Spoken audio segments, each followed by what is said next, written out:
गेहूं में कल्ले के फुटाव को लेकर के बहुत से किसान भाई तरह तरह की चीज़ें फालतू की डालते हैं और काफ़ी ज़्यादा खर्चा कर लेते हैं। तो दोस्तों आज की वीडियो में हम बात करने वाले हैं गेहूं में कल्लों की संख्या अगर बढ़ाना है तो आपको किन किन महत्वपूर्ण चीज़ों को ध्यान में रख करके चीज़ों को यूज करना है, किन किन बातों का ध्यान रखना है जिससे कल्लों का फुटाव आसानी से हो जाएगा। और जो आप एक्स्ट्रा खर्चा भर भर के टॉनिक और तरह तरह की चीज़ों पर करते हैं वो चीज़ें आपको नहीं करनी पड़ेंगी। नमस्कार, मैं सतीश, आप देख रहे हैं STR खेती। चैनल को सब्सक्राइब कर लीजिएगा और कमेंट में बताइएगा कि आपको जानकारी कैसी लगी और आगे भविष्य में आप कौन सी जानकारी चाहते हैं। आपका सपोर्ट हमारे लिए बहुत महत्वपूर्ण है। चलिए दोस्तों, हम बात करते हैं पहले पॉइंट से। देखिए, जब आप बुआई करते हैं तो बुआई के टाइम पर आप उन उर्वरकों को डालते हैं जो पौधे के लिए आवश्यक होती है, नाइट्रोजन, फास्फोरस और पोटास। बहुत से किसान भाई पोटास शुरुआत में नहीं डालते, तो पहली सिंचाई पर आपको डालना जरूरी होता है। देखिए, होता क्या है कि किसी भी पौधे की अच्छी ग्रोथ और विकास के लिए उसके लिए जो महत्वपूर्ण मुख्य पोषक तत्व हैं उनके साथ साथ जो अतिरिक्त सूक्ष्म तत्व होते हैं उनकी भी आवश्यकता होती है। तो आपको पौधे की मेंटेन करने के लिए, पौधे के अच्छे ग्रोथ और विकास के लिए, पौधा स्वस्थ चलने के लिए इन चीज़ों का ख्याल रखना पड़ेगा। इसके साथ साथ जो पानी की पूर्ति है वो भी आपको ध्यान देना पड़ेगा। अब होता क्या है, बहुत से किसान भाई पहले सिंचाई इतनी गहरी कर देते हैं कि कुछ समय के बाद मिट्टी टाइट हो जाती है जिससे जड़ें जो हैं, ब्रांच नहीं निकल पाती, जड़ों का फुटाव नहीं हो पाता। अब जब जड़ का फुटाव नहीं होगा तो गहराई तक जाएंगे नहीं, जहाँ पर आपने उर्वरक दिए तो वहाँ तक जड़ पहुँचेगी नहीं, तो जो मिट्टी में पोषक तत्व तो आपने डाल दिया वो पौधे तक नहीं मिल पाएंगे। तो इसलिए आपको हल्की सिंचाई करनी है, चाहे आप स्प्रिंकलर से कर दीजिए या रेन पाइप से कर दीजिए, जिस भी तरीके को अपनाइए आप हल्की सिंचाई करिए जिससे मिट्टी मुलायम रहे, जड़ों का फुटाव आसानी से हो पाए। और जड़ों का फुटाव जब आसानी से हो पाएगा तो जो मिट्टी में पोषक तत्व हैं उनको जड़ों के माध्यम से पौधा खींच करके और पौधे तक पहुंचा पाएगा, जिससे जो पोषक तत्व हैं वो पौधे को मिलते रहेंगे और पौधा तनावग्रस्त नहीं होगा, कमज़ोर नहीं होगा। देखिए, जैसे आदमी का स्वस्थ होना जरूरी है वैसे पौधे का भी स्वस्थ होना जरूरी है, और स्वस्थ होने के चार्ज हर चीज़ें जो है अच्छे से उसको मिलना भी जरूरी है। अब जब पहली सिंचाई करते हैं तो पहली सिंचाई 20 से 25 दिन पर अमूमन कर दी जाती है और 40 दिन तक ये जो टाइम है कल्लों का फुटाव का होता है। और इस टाइम पर अगर पौधे बीमार हो गए, पौधे में किसी तरह की रोग बीमारी आ गई या काफ़ी ज़्यादा खरपतवार हो गए तो पौधा वैसे भी ग्रो नहीं करेगा। तो इसलिए खरपतवार भी ना हो तो खरपतवार नियंत्रण के लिए आपको उपाय करने पड़ेंगे। हल्की सिंचाई उतनी करनी है जितनी पौधे को ज़रूरी है।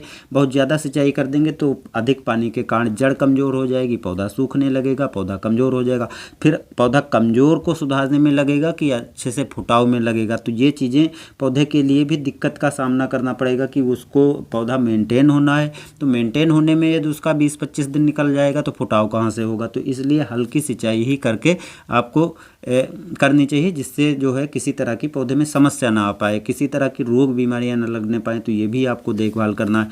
इसके बाद क्या होता है कि जो मुख्य पोषक तत्व हैं इनके अतिरिक्त जो सूक्ष्म पोषक तत्व हैं जैसे कैल्शियम हो गई, मैग्नीशियम हो गई, आयरन हो गया, जिंक हो गई, पोटेशियम हो गया, तो ये सभी चीज़ें जो अन्य सूक्ष्म तत्व हैं, जस्ता है, ये सब चीज़ें इनको भी पौधे को मिलना ज़रूरी है क्योंकि पता नहीं किस तत्व की कमी हो जाए जिससे पौधा अच्छे से विकास ना कर पाए। तो ये सब चीज़ें आपको देना है।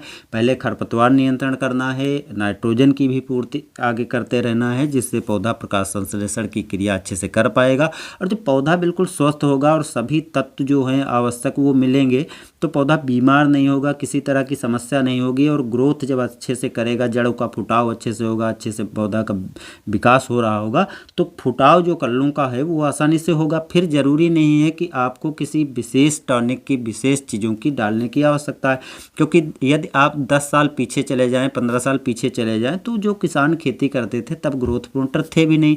तो क्या ऐसा है कि उस टाइम पर कल्लों का फुटाव नहीं होता था, केवल सिंगल पौधा रहता था? दोस्तों ऐसा कुछ नहीं है, क्योंकि और उस टाइम पर किसान को हो सकता है कि इतना पढ़े लिखे ना हो, इतने वैज्ञानिक तरीके से खेती नहीं कर रहे थे, लेकिन फिर भी उनको इतना नॉलेज था कि गोबर की कंपोस्ट खाद हम डालेंगे तो उसमें वो सभी तत्व होते हैं जो पौधे के लिए ज़रूरी होते हैं। तो आज के समय में बहुत से किसान भाई पोषक तत्व जो गोबर की कंपोस्ट खाद है उसको नहीं डाल पाते हैं, जिससे पोषक तत्वों की कमी होती चली जा रही है। तो तरह तरह की चीज़ों के माध्यम से आपको पूरा करना पड़ता है। तो यदि आपने कंपोस्ट खाद पर्याप्त डाल दी तो आपको अतिरिक्त इन चीज़ों की डालने की ज़रूरत नहीं। अगर आपने नहीं डाली है तब आप जो ग्रोथ प्रमोटर तरह तरह के टॉनिक आदि डाल करके पूरा कर सकते हैं, लेकिन फालतू के यदि आपने सब कुछ पहले से डाल दिया और अच्छे से पौधा मेंटेन ग्रोथ कर रहा है तो कल्लों का फुटाव ऐसे ही हो जाएगा, आपको अतिरिक्त कुछ डालने की ज़रूरत नहीं। लगता है कि आपका पौधा कमज़ोर है, सिंचाई ज़्यादा कर दी है या कुछ ऐसे जो पौधे की ग्रोथ होनी चाहिए वो नहीं हो रही, तब आपको घुलनशील उर्वरकें जो हैं उनके माध्यम से ग्रोथ प्रोमोटर तरह तरह के आते हैं, तरह तरह के टॉनिक आते हैं, तब आपको उनको डालने की ज़रूरत पड़ेगी, तो उनको डालिए तब फुटाव होगा। और वैसे यदि नहीं आपके खेत में किसी तरह के पौधे में समस्या दिखाई पड़ रही तो बस नॉर्मल रूप से जो nitrogen, phosphorus, potash, calcium nitrate, potassium nitrate और जिंक सल्फेट, इन सब चीज़ों को डाल करके और सल्फर आदि डाल करके ही पौधा स्वस्थ रहेगा और पौधा ग्रोथ और विकास अच्छे से कल्लों का फुटाव हो जाएगा। अब आपको इस चक्कर में पड़ना नहीं, किसी ने बता दिया कि ये 50 रुपये की सस्ती पड़ेगी, इसको आप 1 एकड़ में डालिए, हज़ारों 500 कल्ले फूटेंगे, 100 कल्ले, 50 कल्ले। दोस्तों ये सब भ्रम की चीज़ें हैं और उस भ्रम में आपको पड़ना भी नहीं है। जेन्युइन तरीके अपनाइए, जो वैज्ञानिक तरीके हैं, जो पोषक तत्व जो वास्तव में पौधे को जरूरी है उनको दीजिए। देखिए पौधा ग्रोथ और विकास आसानी से करेगा। धन्यवाद।